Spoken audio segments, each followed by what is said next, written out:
Hello, everyone, and welcome to the Shakespearean Shrew. I am your Shakespearean Shrew, Karen Feiner, lover of all things Bard. The podcast is a decorum be damned entrance into understanding Shakespeare's stages, for there are many, and all the players on it.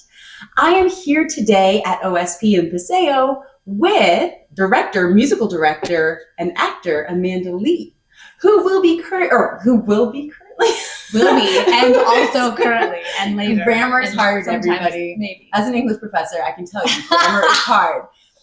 Who is currently preparing to star in Oklahoma Shakespeare's One Woman and Four Musician show? Yeah, Penelope. 5 musicians, actually. Oh, 5 musicians. Yes. Sorry, Oh, yeah. 5th musician. It's way more expensive when you get the 5th one. We didn't get the 5th for free, unfortunately. 5th doesn't come free. No, he was just as pricey. So I am so excited for this performance. Yes. My students and I read the production or the script. Yeah. And they were like, this is going to be so much fun. It's crazy. And I agree with them wholeheartedly. Nice. Thank you. But I really want to hear a little bit about you, because you've acted in a lot of the big theater cities in the U.S., LA, Chicago. Yeah, I did it all. New York. Cruise ships. Yeah. Oh, yeah. Why not? It's great. I love it. So, one, can you tell us a little bit about your career and how you got started? Sure. I feel like we're on a date. I'm like, okay, so one time I went to college and then I left. That was a great story. I love it. Okay. It's good. And that's it. And then I was not in New York. No. Okay, so I went to UCO, University of Central Oklahoma. Go Broncos. And I graduated. I moved to LA. Only because I had family out there, and so I was like, oh, well, I'll go be in the movies or whatever. I was in LA for a year, hated it. The people out there were just sort of like, I mean, it's maybe different now, this is 20 years ago, but the people were very like, just not interested in helping you. It was all about like, what can you do for me? What can you do for me? And I was like, I'm not into that. I call it purgatory. Yeah. Beautiful, lovely, but like, didn't want to. So I was there for a year, and then I got booked on the national tour of Sesame Street Live. Yes. Amazing. I was like the live person that like, shepherds everyone onto the street, like, welcome to Sesame Street. And I had to sing a really difficult song at giant basketball stadiums all over the country. And so I toured with that for a year. Then I lost my voice, because if you sing full out in basketball arenas for a year, guess what? It's very hard on your vocal cords. So I left the tour, and it was really sad. It was awful. Came back here to Oklahoma, went to therapy, got my voice back in shape. I fell in love with a boy, and he was like, let's move to New York. And I was like, great. Then he broke up with me, but I still had a plane ticket to New York. And I was like, I'm gonna go anyway. Yes. So I knew like one person in New York, and she was like, just get on that plane. I'll meet you at the airport. I'll carry your luggage. You'll stay on my couch. And I was like, okay. So shout out to Kelly. She was great. So I did that. I moved to New York with my suitcase and Kelly's couch. And I lived there for 10 years in New York City. Wow. And probably not on the couch. Not on the couch. I found my own place. Don't worry. I found my own place eventually. So I worked. And the thing about being an actor in New York that like no one talks about, I mean, I guess maybe they do more now, but like you don't work in New York City. Like you go to New York and you audition for theater companies in Connecticut and Arizona and Nevada and California. Like you go where the auditions are. That's New York City. So for 10 years, I maybe lived in New York City for like 2 of those years, like I was constantly just working all over the country, doing musicals, doing plays, doing whatever. And then I got booked on Hairspray, the musical, for Royal Caribbean Cruise Lines. Excellent. Yes. And it was one of those things where like the part that I got, like cruises are very specific about like tracks, like you have to be able to do this and this and this to fit into this track. So like the track that I got booked on was Prudy in Hairspray, which is like the old mom, like the old, nasty mom. And then I had to be in an improv show, and I had to be able to host in the comedy club.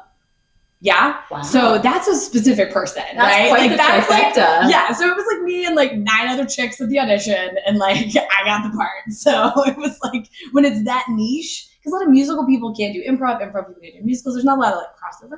So I was a crossover. So I got that gig, and I worked on the cruise ship for 3 years, and I loved it. It was great. And then I met the man that I married, and we didn't want to be on ships anymore. So we moved to Oklahoma, and then we've been in Oklahoma for 10 years. So this is your Welshman, right? Yes, but we're no longer together. That's a whole other story, but he is from Wales, which is lovely.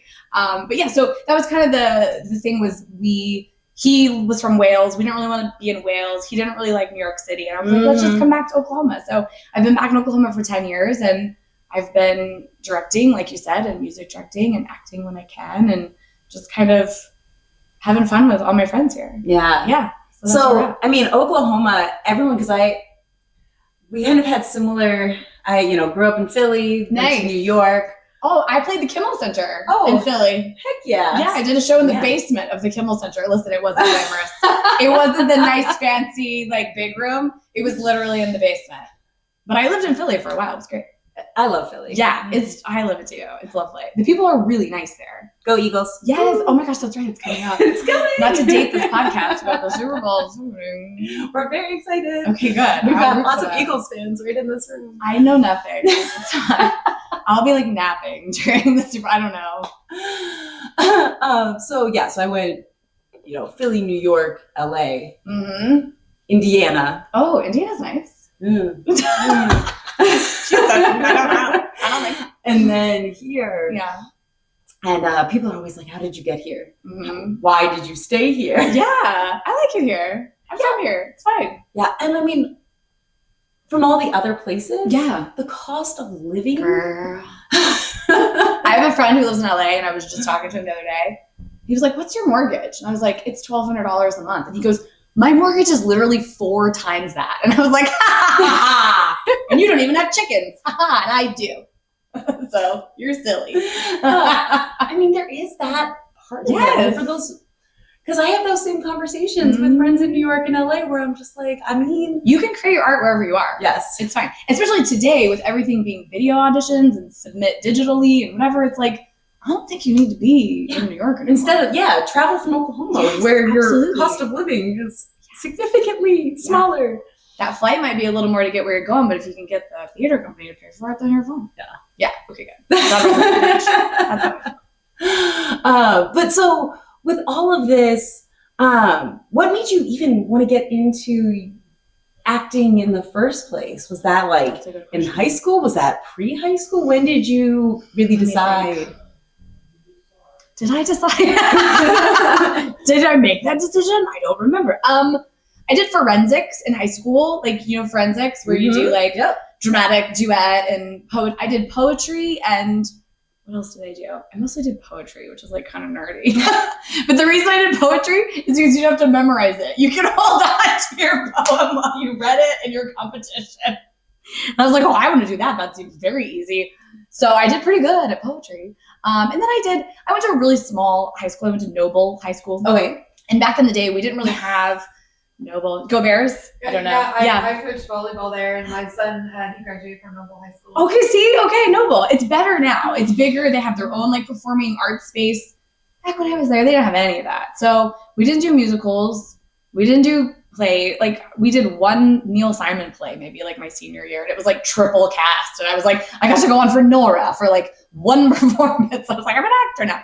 But I don't know. I've just always sort of been, I've just always been me. I've always been this person. And so that translates into performance. And I never fancied myself an actor.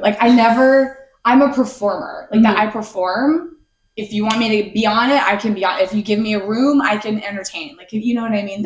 I think there's a big difference. So I think and even in New York, the jobs that I would get were kind of jobs where I was just playing me. It was I'm not booking these incredibly dramatic, beautiful Shakespearean monologue roles. I never booked that. I booked girl number 2 in the Frank Sinatra review show, because I could just be myself and just entertain the crowd. So yeah, I don't know. I've just always sort of been wanting to entertain people. I really love that because since I've read Penelope, and you said I've always been me, and I'm like, oh boy. I read that script and I was like, oh, so 0 acting in this? Great, wonderful. 0 acting. I'll be doing none of the acting. It's just me. Her voice is me. And that, they wrote her with so much voice and so much wit and power. And so she's so powerful. Did Tyler just kind of like send you the script? And No, girl. Let me tell you the story. Hold on. We need to kick back for this one because this is, you're going to die. This is the story that I'm so excited to tell everyone in promoting the show because, I mean, I weave a good yarn, but like this one's real good. So December 2023, I'm in New York City. I'm visiting friends. We go see Hadestown on Broadway, right? Well, I'd never seen it. I was just openly weeping through the whole show. So it's me, my friend Alex, his wife, and then this other Alex that I didn't know. It was like Alex's friend Alex. I didn't know him. He's like 9 feet tall, this like skinny, like sweet little dude. So he's openly weeping through all of Hadestown too. And I was like, I think we're going to get along. So after the show, tall Alex says, do you guys want to go get some food? And I was like, yeah, let's go get some food. And he goes, do you want to go to El Centro? And I was like, that's my favorite restaurant in all of Manhattan. Why would you say that? Why would you say El Centro? It's not even like a popular place. He was like, that's my favorite too. Oh my gosh. We definitely just became best friends. I was like, we definitely did. So we talked the whole way to El Centro. He starts telling me that he's a composer and he writes shows. And I'm like, that's amazing. And in New York, like everybody kind of does that. So I'm just taking it for like a grain of salt. We get to the restaurant. Other friend Alex goes, did he tell you about the show Penelope that he wrote? I was just putting my brain. I was like, Alex Bechtel that's Alex Bechtel. So short Alex says to me, Amanda, you should talk to tall Alex about Penelope. He just wrote this one-woman show and you'd be amazing in it. And I was like, yeah. Anyway, so back to the Mexican food. I'll have to taste it. Like, I'm just like, sure. He said, whatever. So that was December of 2023. I kind of like put it out of my mind. Cut to August of 2024. My husband leaves me, says, I'm done with this marriage. We've had 10 years. I gotta go. Out of nowhere, my heart is broken into a zillion pieces. That's August of last year. September comes around and I'm like, I need to get my bearings. I need to do my work, right? So I remember tall Alex in the show. So I email him and say, hey, listen, I work a lot with Oklahoma Shakespeare in the Park. This show seems like it could fit into their season. Just send it to me. Send me some music. Send me something so I can look it over and I'll pass it along to the artistic director. So he sends me the music. I listen to the first song. And the first song is Come Back to Me. And I'm like, no. Nope. We're not going to listen to this right now because I'm going to be a mess on the floor. So I listened to literally the first song, can't get through it, email it to Tyler. I'm like, hey, here's a show. I don't know. We should do it. It's probably good. I didn't listen to the whole thing. I had no idea. I didn't read it. Nothing. I just was like taking my friend's word for it. Sent it over to Tyler. So then cut to like October, November. Tyler's like, I think we should put Penelope in the season. And I'm like, oh, I should probably read that script. Like, this might be terrible. This might be awful. I just agreed to do something. So I read it. And like a couple months after this, awful tragic event happens in my life, I can wrap my brain around it a little bit. And I was like, yeah, let's do it. Yeah. I was like, let's do it. So that's the story of how Penelope came about. That's an amazing It was 100% story. me being like, hi, hello, hi, we can do this. We should do this. Let's do this. So it's really like cathartic because I'm using it to sort of channel all of my life's pain that's happening. It's like the right time, the right place, everything. So my students were like, this is the most real. Oh yeah. Although, brilliant. yes. Although my some of my students and I are in disagreement because they got to the end and they were like, I'm so excited. You actually gave us a play with a happy ending. I don't know. It can And I be was interpreted in like, many ways. Did I? Because of course, like the first two plays that they read. Oh gosh. Yes. They read the Zoo Story. Oh boy. Yeah. And they read that one and we read Trifles. Oh, I don't know that one. Susan Glaspell. Basically, nice. Woman murders her husband. Oh, okay, got it. Yeah. Not happy. Not happy. Yeah. But yeah. I love that you made them read Penelope. That's great. Well, it's happy, is it? I don't know. I think it's up for debate. And I think that, and I don't want to spoil as well, because you all have to come and watch it, and then I'll have a vote at the end of this episode, and you can vote and tell me if you think that it was a happy ending or a sad ending, or other. Because I am sitting here going, my students are like, a happy ending. And I'm going, for debate. But that's what's so great about it. Like it says in the notes in the script, like if this is a dream, it's when we're all having together. So it's like the stance that we're kind of taking is like, what? Maybe this is real. Maybe it's a dream. Maybe this is a dream Penelope has every night, and we're just like in her dream with her. Maybe it's real. Maybe this is actually what happened. Like it's all so open to interpretation, and Alex wrote it that way. Yes. He wrote it that way on purpose. And I mean, one of my students was like, she's just gone insane. She's completely lost her mind, and this is all. This is her like in the insane asylum. Yes. Sure. I mean, that's one way to look at it. I was like, oh, we're Buffy the Vampire in this one. Oh my gosh, yes. Excellent reference. Excellent reference. It could be. I mean, that's what's great about it. And I appreciate you saying that it's so well written because it's very modern. I don't want people coming in thinking like, oh, am I going to listen to like Homer for like an hour and a half? Like, no, this is not Homer, guys. No. Ain't no Homer up in here. Like this is, I talk in the show like I'm talking to you right now. Yes. The language is very much like modern and the way I talk. Yeah, that's it. What's the rhyme scheme? Right? Do we have some Shakespearean help? Some of us. I don't know. We'll see. You'll have to see when you come see the show. So, are there... Sorry for my hacking cough. Had the flu, guys. I had the flu, but I'm fine. Everything's fine. Everything's fine. Everything's fine. So do you prefer musicals to play? Okay, that was easy.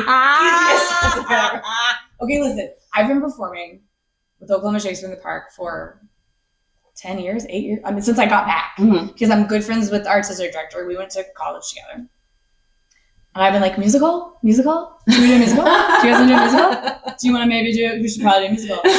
And no one listens to me. And they're all just like, let's do this Shakespeare. And I love Shakespeare, don't get me wrong. I did a Shakespeare show a couple years ago. I was in Revolutionists, which is not Shakespeare, but it's a play. But I convinced them to do Shakespeare in Love, which is a play with music. Which I was like, okay, we're getting it. That I music directed that. We're like headed in the right direction. But this is the first full-on musical that we've done. Yes, ever. 41 years.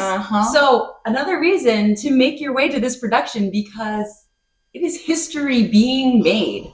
Yeah, I'm so excited about it. It's just in the world of theater, it's hard to do a musical because A, the rights are very expensive, and B, musicians are very expensive. Yes. They deserve to be paid a lot for what they're doing. Their skill is not like, I mean, I can stand up on the stage and talk and like nobody taught me how to do that. I don't have to practice that.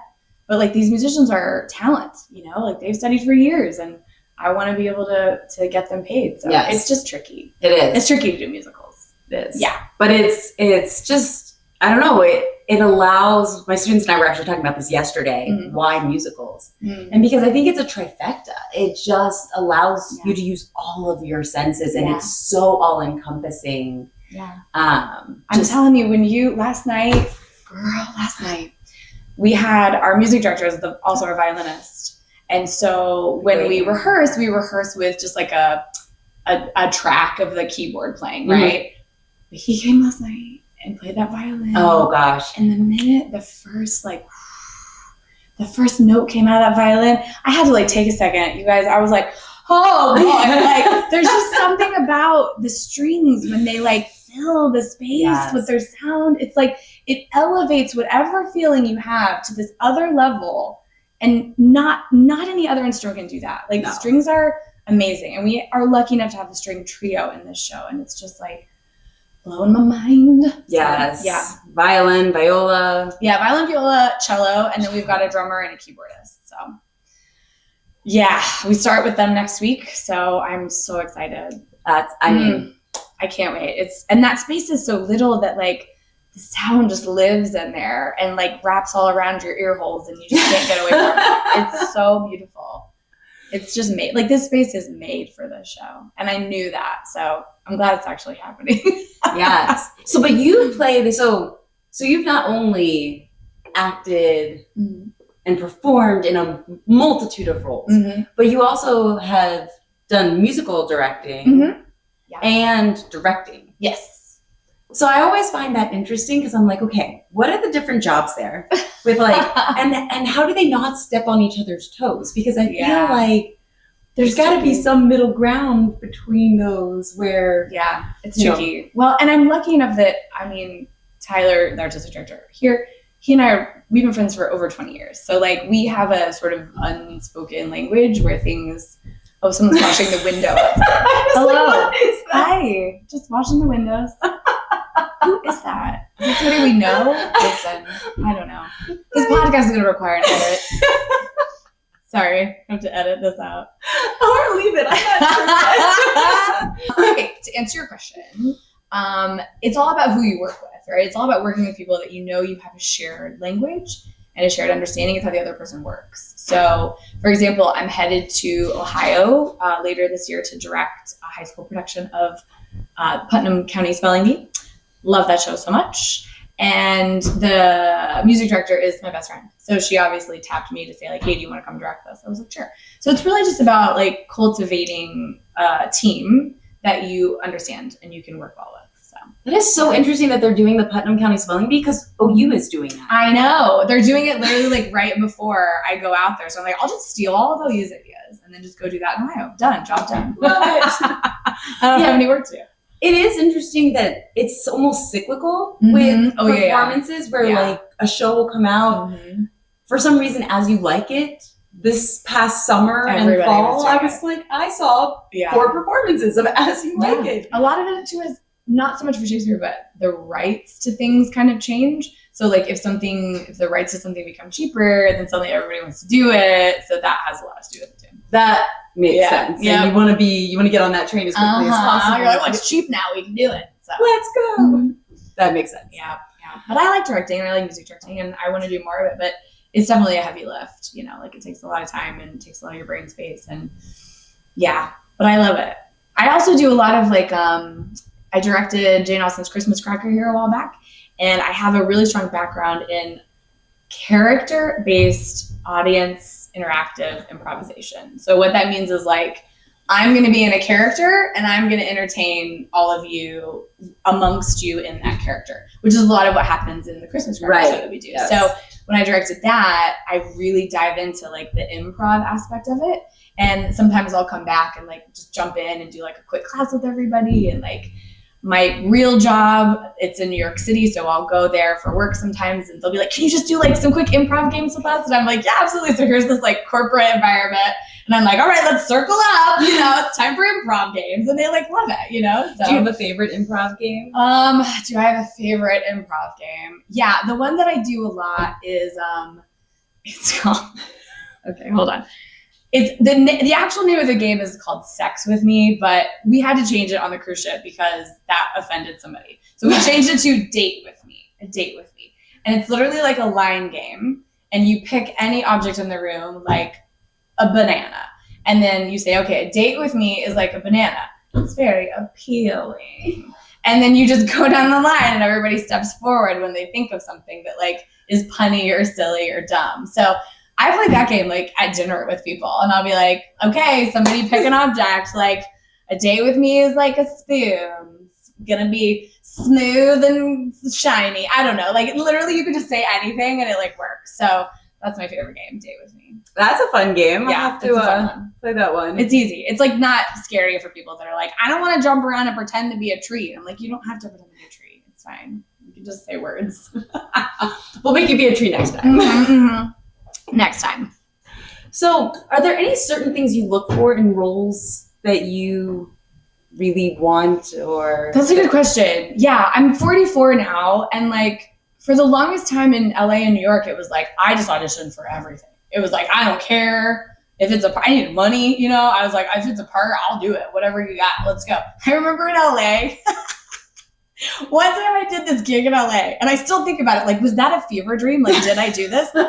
I performed in the Belly Room, which is like this comedy club for this stand-up comedian who was like, I'm going to add dancing girls to my stand-up act.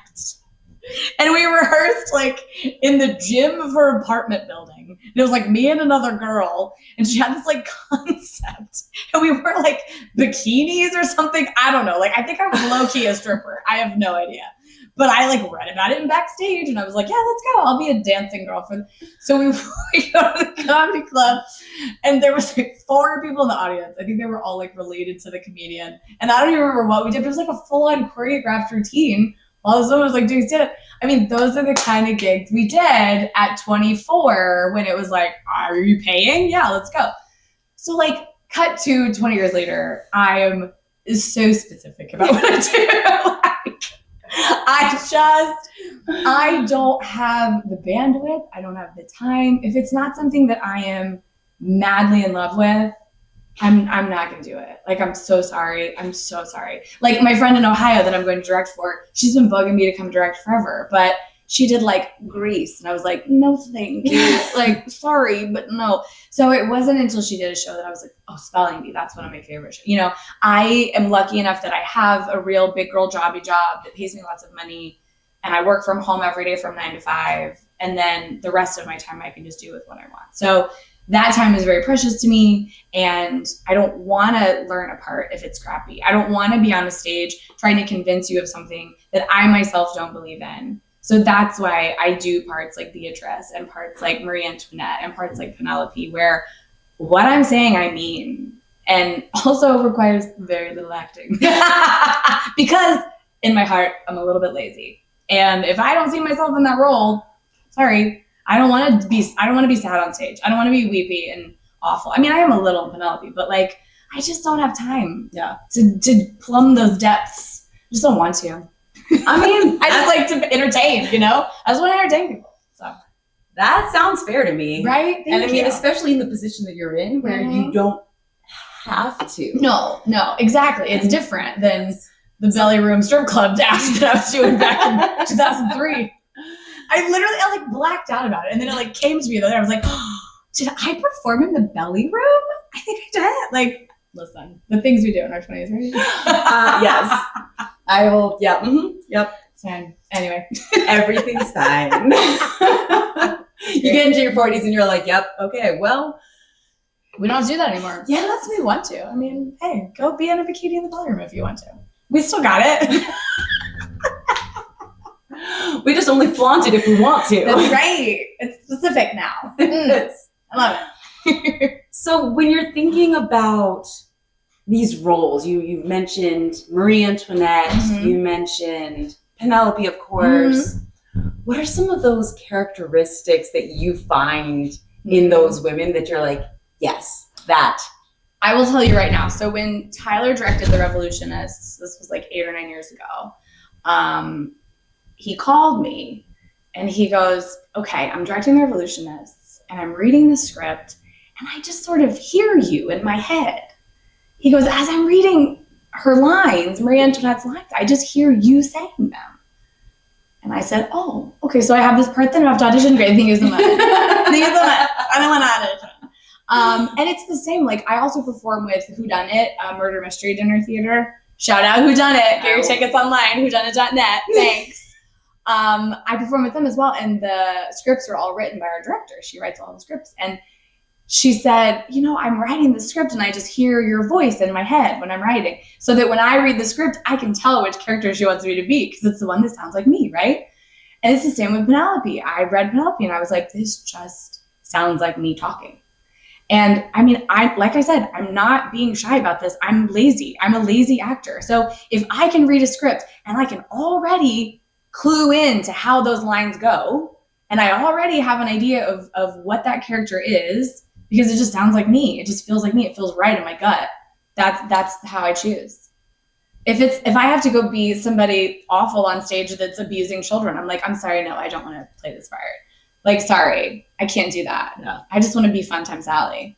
And have some feelings too, obviously, but like I want it to come from a place of truth and honesty. And for me, that just has to sound like me. Yeah. So, yeah. Well, it was really interesting because we were talking to another actor and you know, he talked about some of the really difficult emotional parts where he's like, they just can eat away at you. Yeah, it's bad. And you have to be able to take it off and put it up on a shelf and then put it back on. Yeah. He's like, because otherwise it changes your demeanor. It changes everything. Everything. Yeah. And I was just like, I don't want to do that. I've been fortunate that I've never really had to do that. Like most of the roles I got when I was in New York and LA, I mean, Sesame Street Live, you know what I mean? Hairspray. Like these are all things. I did review shows when I lived in New York that were very much like musical parody, like super fun.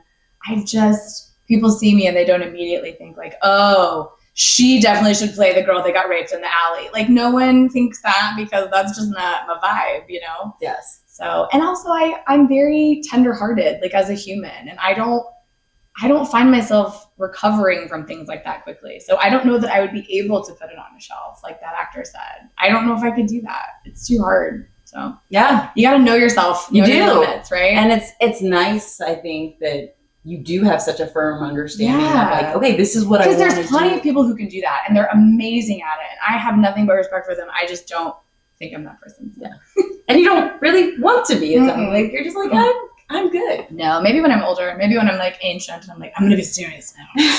I'm done. I can't play this. Now I'm ready for the crazy lady in the attic. Let's go. Crazy lady in the attic girls. That'll be me someday. It'll be fun. You know, the Havershams of it. Yes, of it all. I'll be the Haversham. That's right. I love it. Oh my gosh, I will be there for that one. Please let me know. Wait. Okay, let's see. Some of my students help me come up with some questions. I love that. So, are there any big challenges that you have come across with Penelope? Things that you're like, oh, okay, this one's going to be a tough part. Yeah. So there's this song in the show called I Do. And it's a song where she's recounting her wedding day. And the fact that my marriage just dissolved. I literally signed my divorce papers yesterday. Oh my gosh. Yesterday. To have to come and sing a song about my wedding day. I miss us, I do. I mean, yeah. The first time I sang it in rehearsal, I cried so hard that everyone had to stop what they were doing. I think they were like concerned. I think they were low key like, I don't think she's okay. Because I had to stop because I was heaving, sobbing, right?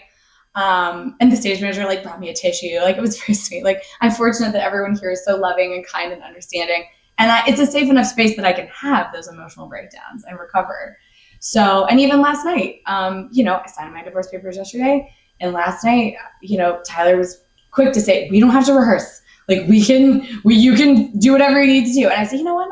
No, I want to use it. Yeah. And I want to put it into this show. All this pain has to go somewhere. So let's put it into this show. So that I've never had that problem before where I can't get through a song because I'm crying. That's like singer 101. Like you learn how to shove that down early on. But this is too strong. It's too much.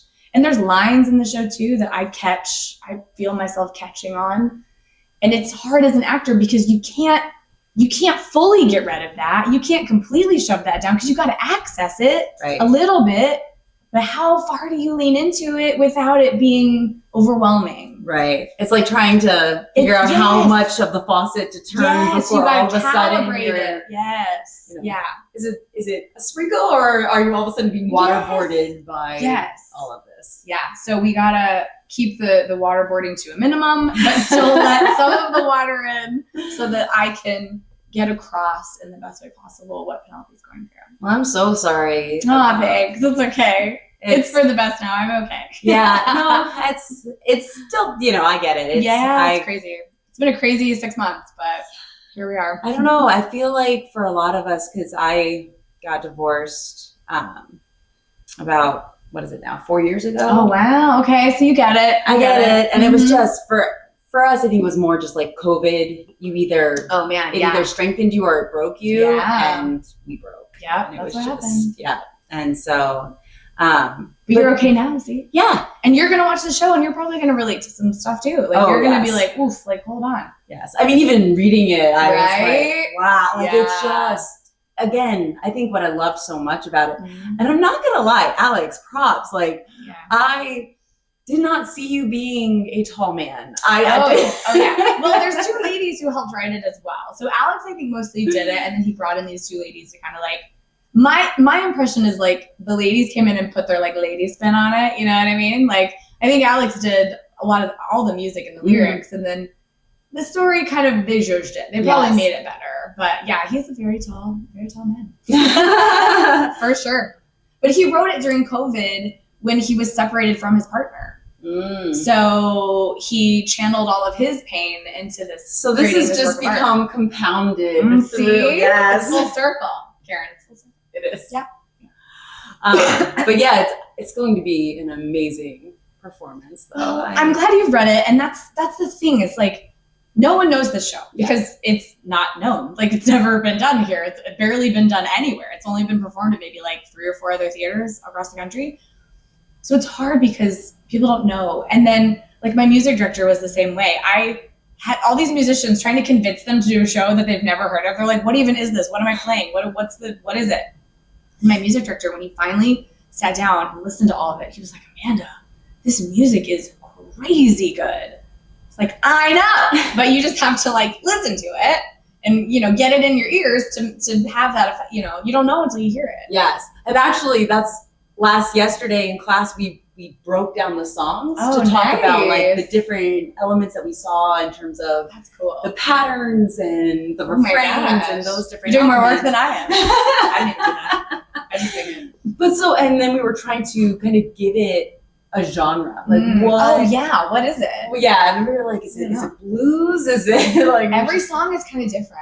I say one's like an Eva Cassidy, one's like a Joni Mitchell. This one's like a bar song. This just wait for the like Drunken Iliad. Yeah, the Drunken Iliad is.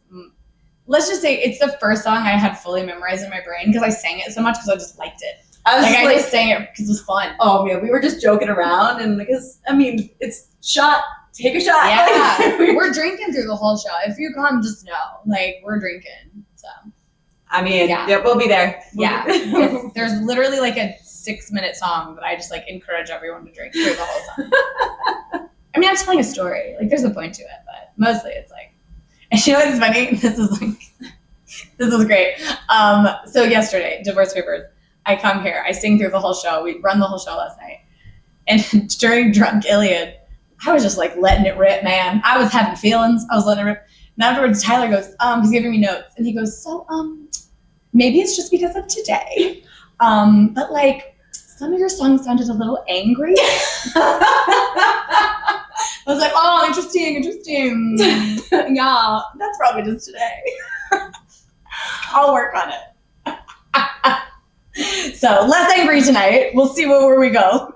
I get it, but I definitely still got angry vibes. Like, and there's a part where she's like, and you'll come home and I'm gonna choke you out, basically, is like the gist of the There's song. That moment where she kind of psychs him out. She's like, oh, I can't wait, you'll come home, and then I'll wring your neck. And He's angry. Yes. Well, he's gone for 20 years, man. Like, can you imagine? Your husband's gone for 20 years. And then, it doesn't help that Telemachus just... Yeah. He's like, well, I'm going to go too. Yep. Not going to tell you. I'm out. And I was just like, what? That's the line in the song. She says, well, now it's just the servants, the suitors, and me. Yep. Ugh. Then I love her. She's all alone, this gal. Yeah. And I think, that was the theme that my students first picked out. They were like, that's the similarity between every play. Are you trying to depress us? For like everyone. Penelope, like the big theme is how depressing and lonely. Yeah, it's very lonely. And I was like, but they made it funny. Yeah, that's right. It's like sometimes you got to. Like, that's what's so great about this show is that it's relatable because we've all been lonely. We've all been depressed. It's like, it's so accessible. Even if you're not married, you've had this love for a father or a mother or a child or a something, or you've lost somebody. Like there's these moments of grief in the show where you can go, okay, well, yeah, I know what that feels like. Like you can tap into it on a million different levels. It's just really accessible.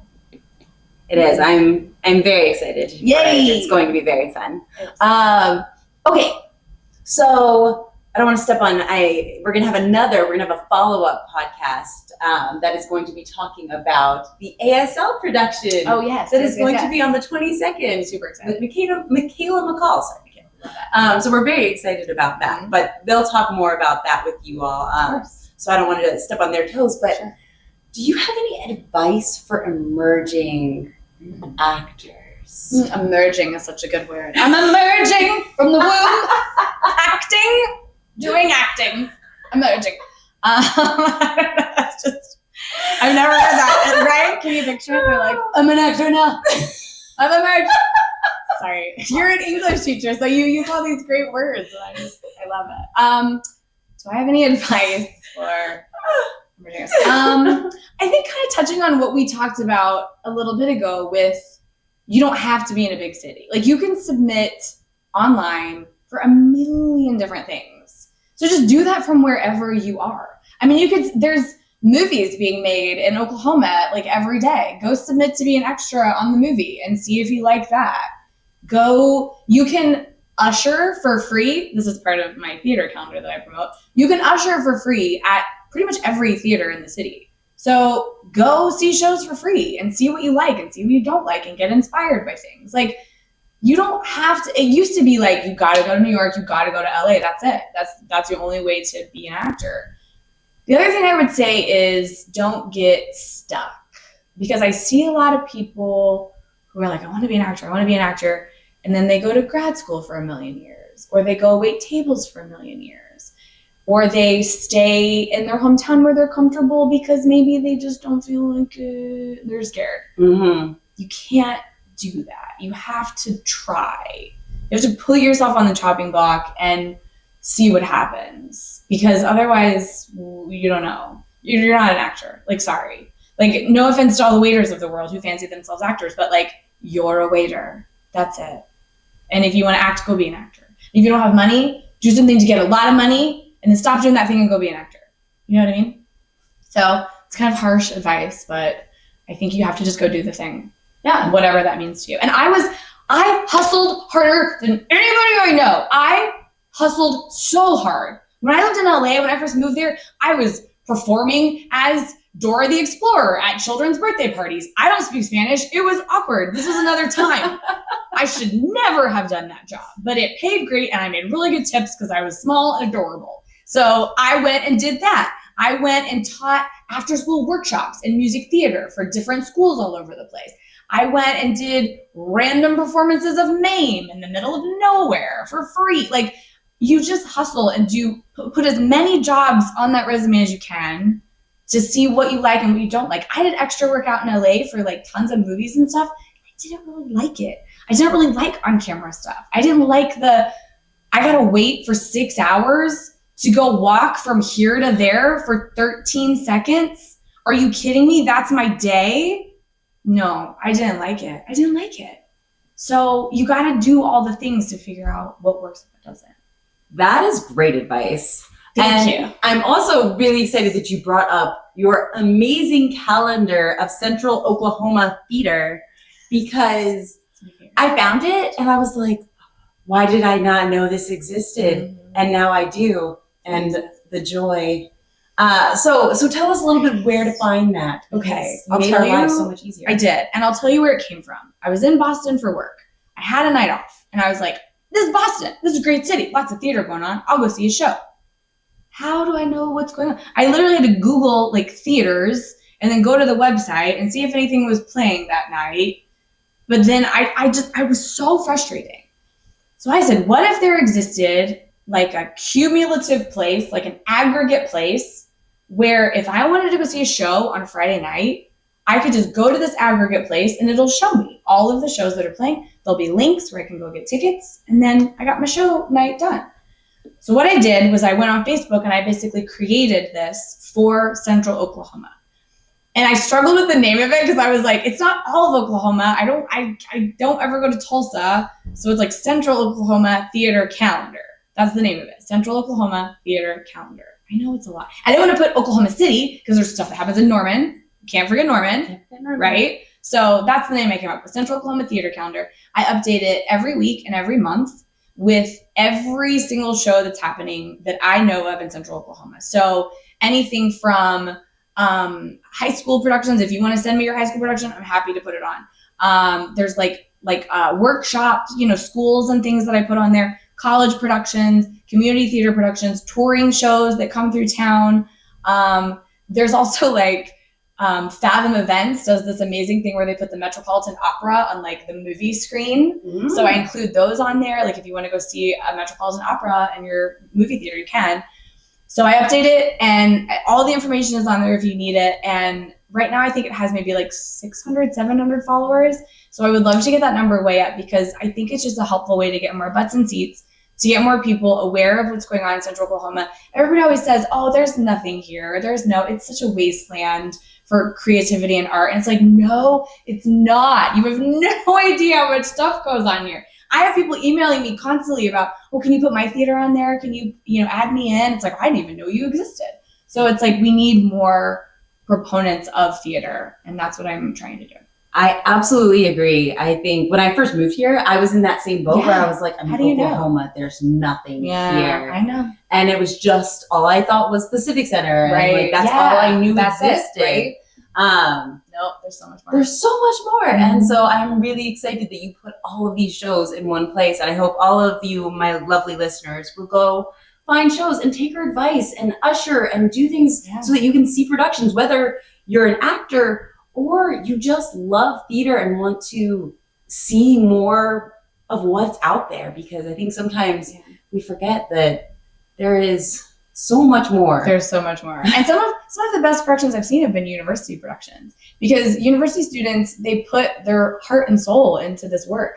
And the people who are selecting these pieces are professors that want to do interesting stuff. They want to put new, exciting works in front of people's eyes and get those students involved in them. So, I mean, some of the best stuff I've seen, I see an actor that I'm like, whoa, amazing. And I follow their career and they're on Broadway now, It's like all these people, you just watch them. Like, imagine if you could have seen a Broadway star in their like college production. Like that's cool, right? So that's what we get to do here. Yes. Yeah. It's fun. Yeah, I've got my eye on one who's headed to Chicago, and I'm just like, she's gonna be great. Yes. So give her all my advice. I Chicago is a great place to be doing theater. Oh, I love Chicago. I lived there for a little while. It's wonderful. Yes, I just I went to the Huntington Library all the time because they had the Shakespeare readings. Yes. And they were just dramatic readings where they would just have a bunch of Shakespearean actors get together in a room and read the plays. And I was like, this is my favorite place ever. I live here now. Oh, Chicago's amazing. I just can't do the weather. I'm like, oh no. Oh no, yeah. Where's my car? Oh, it's under the snow. It's under the snow? Mm-mm. No, thank you. I'm not doing that again. I'm moving to Germany. I just found out this summer. Whoa. And I'm going through all my clothes and I'm like, need all the warm clothes. Does it even get warm there? Does it get hot? The hottest it gets is like 80 degrees. That's 80. Warm. That's okay. Yeah. There's a summery time. Yes. Okay. And but their lowest is 10 degrees under Oklahoma. No. And I'm like, no. Do you speak German? 9. Oh. I'm 18 days in. Okay. You got that Duolingo. You got it on? I'm going Babbel. Babbel's good too. Okay. Duolingo has too many like I'm I gonna pay for it. I know. It's silly. It's like here's have 25 commercials. No. It's like no. You'll be fine by the time you get there. I'm sure. I'm sure they'll be very understanding. The German people seem very understanding of your lack of speaking German. I've never been to Germany. I don't know. Oh man, I went in October. It's beautiful, right? And it's beautiful. Yeah. But everybody had like RBF. Yeah. It was like a state of being. Yeah. And I was like, that's Germany. Oh man, yes, that's what I said. And I was just like, oh man, the Jews going to Germany, this is not. It's the lack of warm weather. They're just they're frustrated people. Grumpy about it. I don't know. All the Germans listening to this podcast are like, I know. I'm making enemies already. But yes, so it'll be a fun adventure. But that's awesome. That's exciting. But I think that's what it is though. Everybody just go do adventures. Go do. Yeah, if you don't experience life, how are you going to know how to portray life on a stage? That is. Like how are you going to figure that out? I don't know. I've lived everywhere and worked everywhere and traveled everywhere, and my memory's so bad because like I think it got full. You know what I mean? Like I think I had so many experiences by the time I hit 40 that I was like, we're tapped. Like I can't have any new experiences. And then when I did have new experiences, like the old ones would like filter out. You'd be like, well, you can take this new experience and you're gonna forget about that mixtape you made for Melody in 2002. You're gonna forget about that. And then when Melody's like, remember that mixtape? I'm gonna be like, no, Melody. I don't have any recollection of that mixtape. It's true though. There's stuff that's got to go out if new Yes. stuff's going to come in. So, but that's what's great about life is you just keep having those experiences and then you figure out how to apply them. I mean, like, do I want to be divorced? No. But like, could I have tapped into this 2 years ago? No, probably not. I probably wouldn't have gotten it. And now I get it. So that helps. Yes. I'm not proposing that everyone go get divorced. I'm just saying have life experiences. That's all I'm saying. I like the clarification there. Always Yeah, important. don't get divorced, but you have to find a way to use it. Yes. But yeah, so, okay. Well, thank you so much for talking with us today. It was so much fun to meet you and so much fun to talk with you about all of this. And I am so excited for Penelope. I know my students are all very excited for Penelope. And so we are going to show up in force. Oh my gosh, yes. Please have a cocktail if they're over 21. Oh, have a cocktail. yes. Thankfully, most of my students are because they're on the old side. But we the shrews definitely. Okay, the bar here makes killer cocktails. So Henri's a genius. yes, we love Henri. Shout out Henri. But all right, everybody. So we're going to close for the time being. We will see you all soon. Just remember, all the world's a stage and you too can be a shrew. Bye.